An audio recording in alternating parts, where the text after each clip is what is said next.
My guest today is Brian Rosensteel, a cybersecurity architect for the public sector at Cisco's Duo Security. Brian, good to talk to you again. Yeah, pleasure as always. Thank you. Let me set just a little bit of context for our discussion. We've heard a lot about zero trust over the last year or so. At a recent Senate hearing, Chris DeRusha, the federal chief information security officer, and Brandon Wales, the acting director of CISA, both mentioned the need to drive the adoption of these techniques and architectures around zero trust. DeRusha said OMB is leading agencies toward a zero trust paradigm.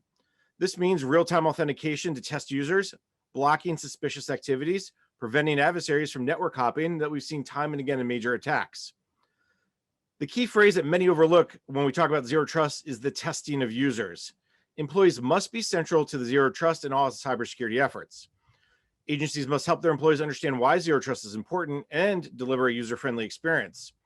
Agency efforts to secure their networks and data are getting more complicated, so frustrating users may mean they may basically go around the tools that you put in place. Departments also must adapt their policies to address the user's needs, while also ensuring access to applications and data in a seamless and a consistent manner. So, how can agencies improve their security, modernize their applications, and still be user-friendly? Well, that's where my guest comes in. Once again, Brian Rosensteel is a cybersecurity architect for the public sector at Cisco's Duo Security. So, Brian, I want to begin with the simple question of end users. We hear a lot about Agile and DevSecOps, and we got to get user-centered design. Security is not necessarily a place where you see a lot of involve the users discussion. Tell me why that's important. I mean, I think it's the critical point.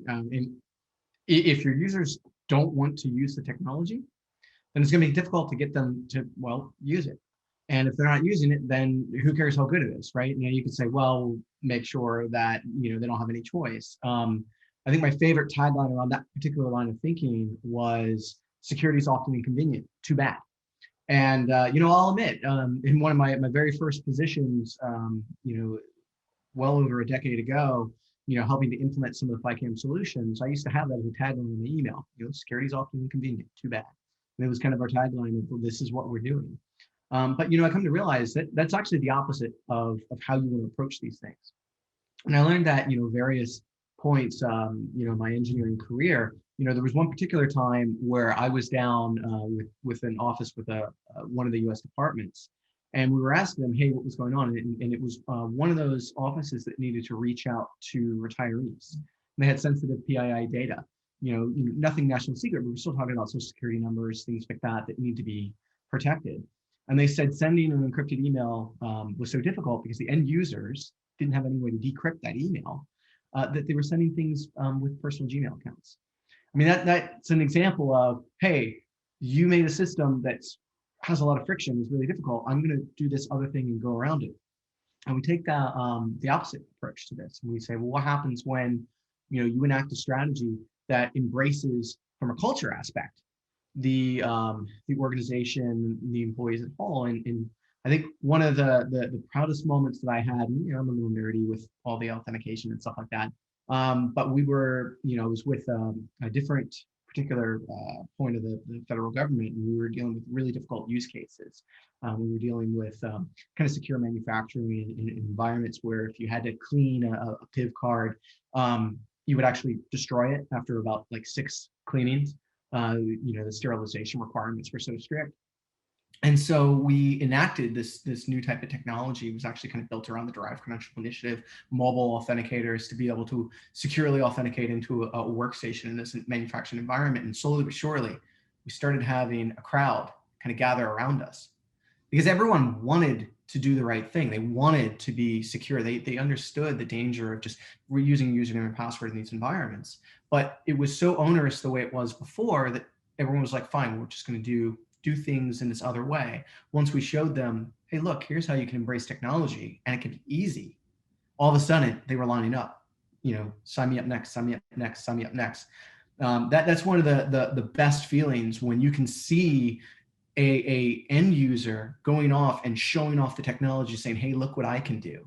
And then the next thing they say is, oh, wow, how do I get that? That's how you know that your security rollout is going to be successful and that you're going to be able to help mitigate those types of, circumventing of your system. It's one of those things that just seems so simple, right? Just show the how easy it can be, and then people want to get into it. I'm going to go back to the two really good examples, but when when the one agency was sending the encrypted email, was it did they just didn't ask the user what they wanted or how it worked? Was it just a lack of understanding, or was some security person said, "Well, this is PII encrypted all email," and no one ever asked the next question? Why did it end up this way? Well, it was even worse than that. It actually came down to, one PIV, one person, who's PIV eligible, who's not PIV eligible. So, when I talked to and I asked, they had me come in kind of as a consultant and say, hey, figure out what's going on, what we can do. And one of the things is that we need to talk to the people that are responsible for doing this. And they're like, I really want to, but they're a retiree. They don't have a smart card. And I can't, we could get them one, but they're not going to come into an office to go through the identity proofing process. And like, I just need to know, that everything is going well with my benefits. So, I don't know what to do. It's kind of the response that came back. And that's when we're like, okay, we've got to find a better system, because our policies are built around very specific, very concrete use cases. The flexibility just isn't there. Now we're seeing that change. We're seeing a lot more flexibility coming in. I mean, I always tell people, hey, the last, few years in the federal identity kind of community have been among the most exciting. And exciting is a word that a lot of people and ICANN may not associate, but again, I'm one of those weird people. We're seeing so many different changes coming in, and a lot of the best practices that we've been kind of, screaming from the mountaintop for a while, coming directly into not only guidance from NIST, but also policy. And we're seeing everything moving in the right direction. So yeah, a lot of it was just simply, we couldn't get the authenticators necessary to be able to keep that transaction secure. So because you still had the mission need of getting the job done, they just figured out how they could do it without necessarily having to go through the official network that was set up for them. So the ultimately the intended solution was to figure out how you can create a credential that is still secure, but doesn't fall into that problem of Alice and Bob needing to trade keys, that old PKI story. And I feel like we were successful with that endeavor, but it's always disheartening when you hear people saying, yeah, I'd like to do the right thing, but it's too hard. A lot of people have been asking for what's the killer app for identity and credential management. Unfortunately, I think it was the pandemic. I mean, you saw the digital signatures, all of a sudden people go, oh, I didn't realize we had that or how it worked. And I can't get a wet signature anymore because we're not in the office together. So I'll have to accept the digital signature.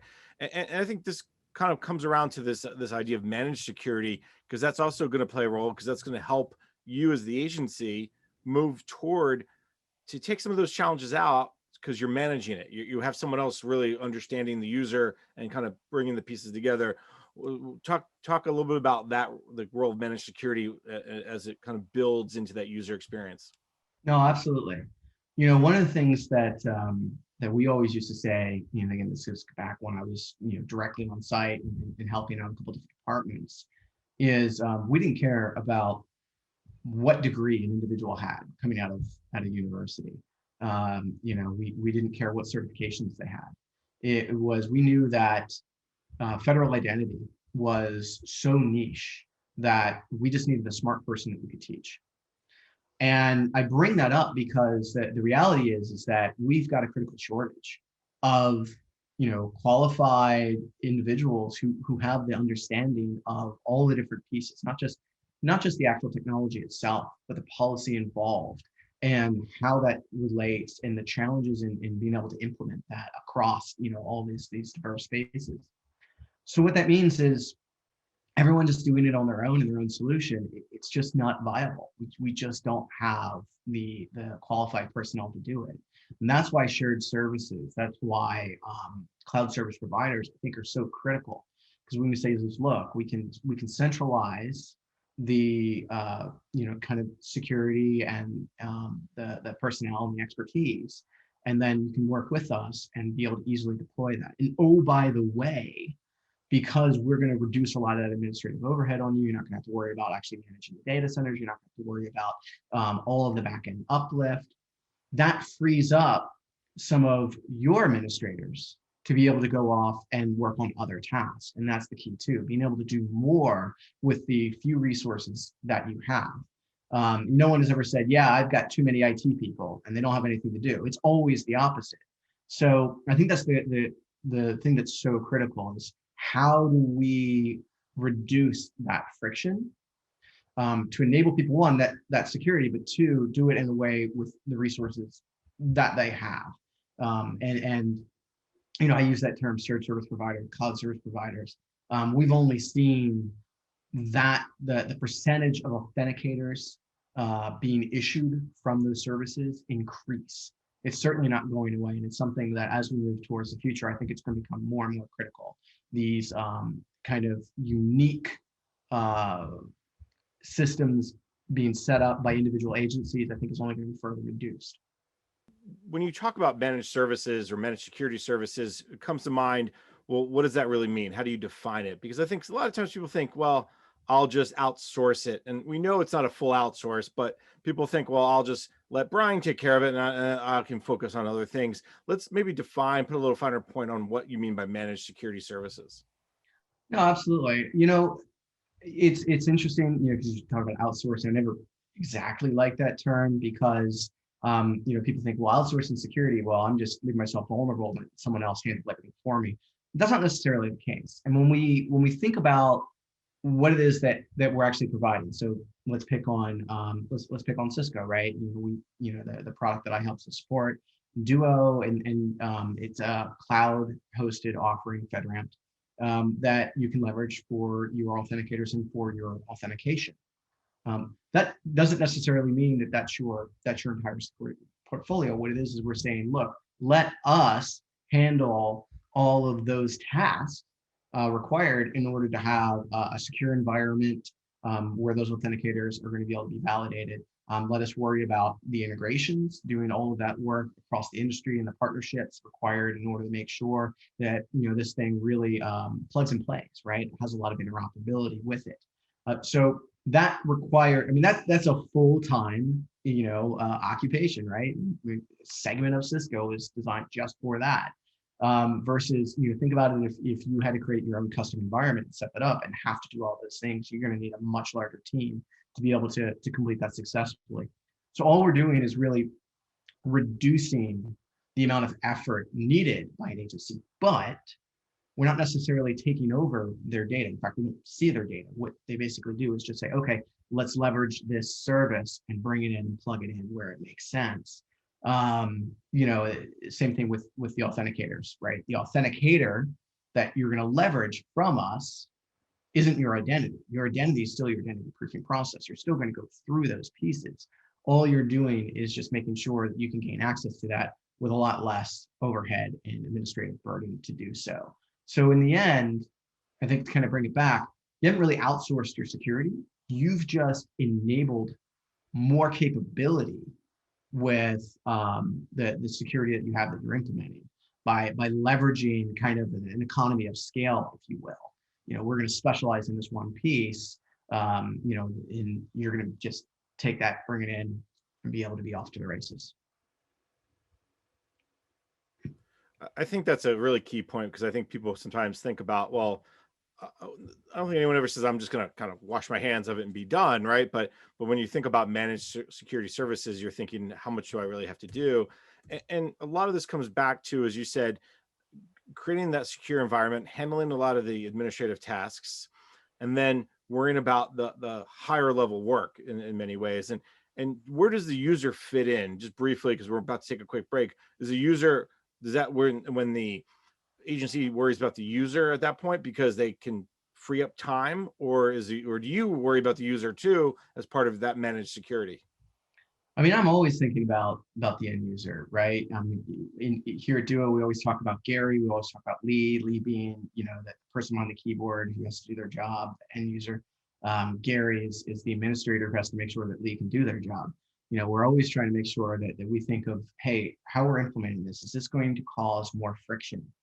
Is this going to cause more issues than what it's looking to solve? So yeah, I think about a lot from, obviously, from the administrator side too, from my background. I always think about, hey, we can actually reduce so many of those auditing requirements. I think about my time dealing with cryptographic cages where you have to stand up these authenticators in secure environments, and the audits take several days out of my busy schedule to literally go and watch an auditor lift up floorboards and make sure there's a physical security cage. Okay, I have to stay with you and let's walk through the data center and go and look at the banks of batteries, right? Taking that away allows an organization to be able to focus on, hey, are our end users having any issues? And if they are, then they can call us up and say, we're having a lot of weird problems with, enrolling this type of phone. And say, okay, well, let us look into that and let us work on that for you. So I think hopefully in the end, it's a better experience. And that's the feedback that we've gotten. All right, that's good news. When it's a better experience, you get better results. Brian, let's take a quick break. When we come back, we can continue our conversation, move into the zero trust discussion. You're listening to the discussion, Modern Authentication Strategies to Embrace Zero Trust, sponsored by Duo Security on Federal News Network.